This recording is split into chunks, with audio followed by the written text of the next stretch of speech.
Ici, on va chercher à travailler l'antépulsion des épaules et la rétropulsion. Alors, c'est comme si on allait faire des pompes, sauf qu'on garde les coudes tendus. Donc les bras partent fort vers l'avant et après les épaules se rapprochent, les omoplates se resserrent au maximum. Si tu n'as jamais fait cet exercice et que tu n'es pas très à l'aise, je te conseille de le faire déjà dans le vide. Donc tu viens pousser fort vers l'avant, tu dois sentir les omoplates qui glissent vers l'avant, puis tu viens serrer les omoplates au maximum. Fais-en une petite dizaine, vingtaine, trentaine, jusqu'à ce que tu sois à l'aise avec le mouvement.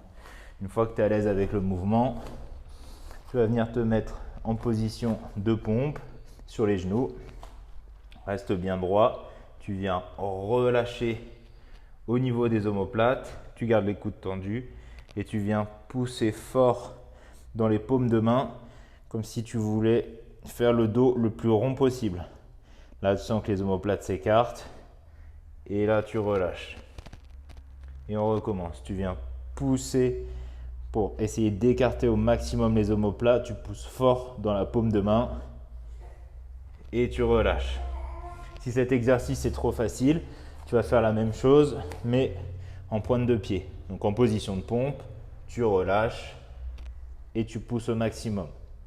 Tu relâches et tu pousses au maximum.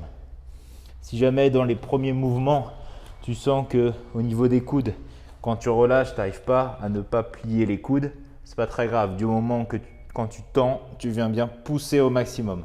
C'est pas grave si au début tes premières pompes ressemblent un petit peu à ça.